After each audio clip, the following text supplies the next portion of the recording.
Hello friends, welcome back to trading with peace and I hope you guys are trading with peace. और आज की इस video में हम बात करेंगे सुराना सोलर लिमिटेड को लेके, जिसने फ्राइडे के दिन 29 जुलाई 3:30 बजे का जो हमारा टाइम है, इस पे इसने लगभग 3.95 रुपीज़ और 19.85% का रिटर्न दिया है इन ए सिंगल डे। तो क्या इसका टेक्निकल कहता है और क्या फंडामेंटल, क्या बिजनेस, सब इसके बारे में बात करेंगे। क्या अपॉर्चुनिटी है अभी स्टॉक में, जो इसके ब्रेकआउट हैं, कितना अच्छा ब्रेकआउट हुआ, सब कुछ बात करेंगे इस वीडियो में। आई होप ये वीडियो आपको इंटरेस्टिंग लगेगी।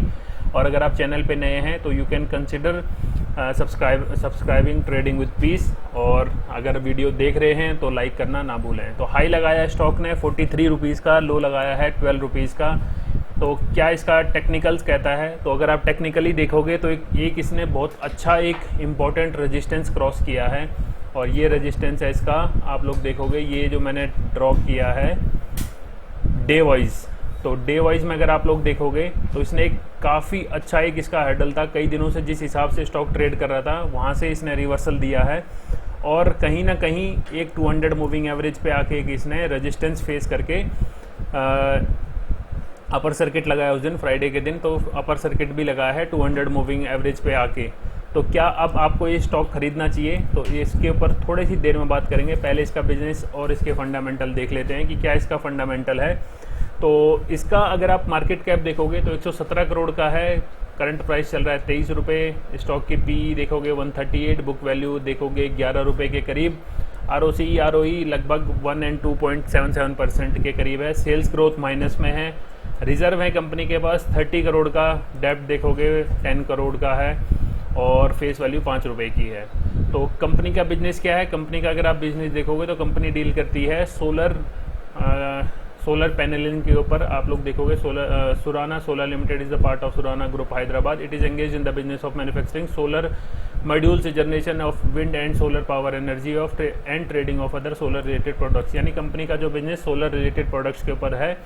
और कंपनी के जो आप अगर इसका की पॉइंट्स देखोगे प्रोडक्ट में, तो PV modules, lighting products, solar lightings, और इस हिसाब से इनका प्रॉफिट इन्होंने रेवेन्यू अपना डिस्ट्रीब्यूट कर रखा है। द को company generate 90% of its revenue from solar product and 2% from wind power. तो ऐसा नहीं है कि विंड पावर में कंपनी का कुछ ज़्यादा एंगेजमेंट है, कंपनी टोटली डिपेंड करती है सोलर प्रोडक्ट्स पे।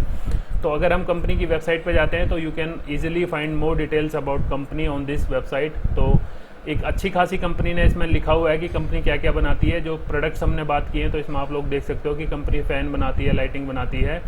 और इसके जो आप इसमें जाके प्रोडक्ट्स के बाद इनके प्रोजेक्ट्स देखोगे तो ये एक इम्पॉर्टेंट चीज़ है, जहाँ पे इन्होंने बोला है कि गुजरात में इन्होंने एक बहुत बढ़िया सोलर पार्क बनाया है और तेलंगाना में बनाया है। तो कई जगह कंपनी ने अपने प्रोडक्ट्स इंस्टॉल करके एक सोलर पार्क्स बनाए हैं to generate solar electricity for a sustainable future. तो ग्रीन एनर्जी में कंपनी बेसिकली आप बोल सकते हो काम करती है। इसी जो कंपनी का जो बिजनेस है, इसमें आपको पता है बहुत बड़े बड़े प्लेयर्स भी इंगेज हैं। बट आने वाला जो समय है, सबको पता है कि people are migrating towards green energy. तो सोलर एनर्जी जितनी चलेगी वैसे ही एनर्जी हमारे पास मोबिलिटी के लिए भी यूज़ होगी, सोलर एनर्जी। तो ये एक इम्पॉर्टेंट और एक इसका प्लस पॉइंट है। अगर हम कंपनी के P&L की बात करें तो हम क्वार्टर का P&L देख लेते हैं। तो आप देखोगे कंपनी लगभग हर क्वार्टर में प्रॉफिटेबल है। बस जून 2020 में माइनस में था। और ईयर ऑन ईयर की अगर हम बात करें तो हमारे पास जो नंबर हैं 2011 से लेके 2022 तक कंपनी प्रॉफिट ही पोस्ट करती आई है, भले प्रॉफिट थोड़ा कम है। तो ये एक इम्पॉर्टेंट और अच्छी बात है कंपनी का। बट जिस हिसाब से कंपनी के पास सेल्स है, आप लोग देखोगे उस हिसाब से भी प्रॉफिट उनके सेल्स के अकॉर्डिंग ही हो रहा है। ऐसा नहीं है कि सेल्स ज़्यादा है और खर्चे ज़्यादा हैं इसलिए कंपनी नेट प्रॉफिट कम कर रही है।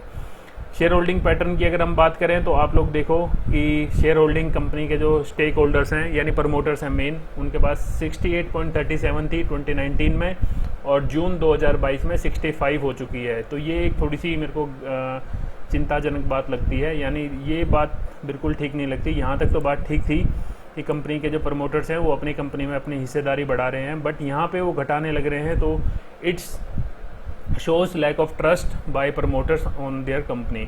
तो हो सकता है थोड़े दिन में बढ़ा भी दें, ये बात अलग है। FIIs ने इसमें पिछले 2 क्वार्टर से कोई ख़रीदारी नहीं की, दिसंबर में थी वो इन्होंने मेरे ख्याल से उसी क्वार्टर में बेच दी।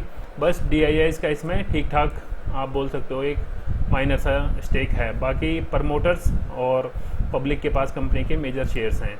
तो कैंडल स्टिक की बात अगर हम करें अब डे वाइज में, तो सबसे पहले मैं आपको मंथ वाइज दिखा देता हूं कि आज तक ये स्टॉक कहां तक गया है, क्या रैली दिखाई है। तो इसने अभी तक जो दिखाई है 43 रुपये के करीब एक हाई लगाया है, ऐसा नहीं है कि इससे ऊपर कभी गया नहीं स्टॉक। तो मंथ वाइज में आप 2015 में देखोगे तो स्टॉक 82 के करीब भी था। तो एक हम ये बात कर सकते हैं, अगर यहाँ से ऑलमोस्ट ये हाफ पे है तो एक ट्रेंड लाइन यहाँ पे ड्रॉ कर देते हैं मंथ वाइज। तो अगर मंथ वाइज इसको ट्रेड करना है तो ऑलमोस्ट पहला जो रेजिस्टेंस है इसका 30 प्लस, यहाँ पे आप बोल सकते हो 36 35 के आसपास। तो एक मुझे रेजिस्टेंस वहाँ पे नज़र आता है इसमें कि अगर सब कुछ ठीक चल रहा है, अगर कंपनी का स्टॉक सही से ऐसे ही परफॉर्म करता रहा तो आपको नेक्स्ट टारगेट 30 के आसपास भी देखने को मिलेगा, जो कि इसका फर्स्ट रेजिस्टेंस आप कह सकते हो as per the month trend line. तो अगर हम वीक पे आ जाते हैं तो वीक पे और पिक्चर क्लियर होगी। तो आप देखो वीक पे 200 मूविंग एवरेज से शेयर का प्राइस ऊपर चल रहा है, ऑलरेडी एक साइडवेज मोमेंटम के आसपास यहाँ पे ट्रेड कर रहा था कई दिनों से स्टॉक, और जब यहाँ से ऊपर निकला है तो ये एक अच्छा ब्रेकआउट माना जा सकता है कि ये जो मैंने डे पे लगाई थी सेम वीक पे भी काम कर रही है ये। तो अगर थोड़ी सी ट्रेंड लाइन नीचे की तरफ आएगी, बट आप लोग देखोगे एक ट्रेंड लाइन को इसने अच्छे से ब्रेकआउट दे दिया है। और अगर अब आप इसमें एंट्री करने की सोच रहे हैं तो मेरे ख्याल से आपको इस हफ्ते थोड़ा सा वेट करना चाहिए। अगर मौका छूट जाता है तो छूट देना चाहिए, बट थोड़ा सा अगर ये थोड़ा ऊपर जाने के बाद ऐसे कुछ सस्टेन करके फिर ऊपर निकले तब आप इसमें बाइंग की अपॉर्चुनिटी ढूंढ सकते हो। और अगर आप लॉन्ग टर्म के लिए देख रहे हैं स्टॉक और आप रिस्क मैनेजमेंट, स्टॉप लॉस, इन सब चीज़ों से दूर हैं तो आप कैसे भी स्टॉक खरीद सकते हैं। मेरा मानना यही रहता है कि SL जहाँ पे छोटा होगा वहाँ पे आपका प्रॉफिट बड़ा भी होगा और ट्रेड का रिवर्सल होने के चांस कम होंगे। तो जिस हिसाब से बड़ी कैंडल बनी है, ट्रेड अभी इनिशिएट नहीं करना चाहिए।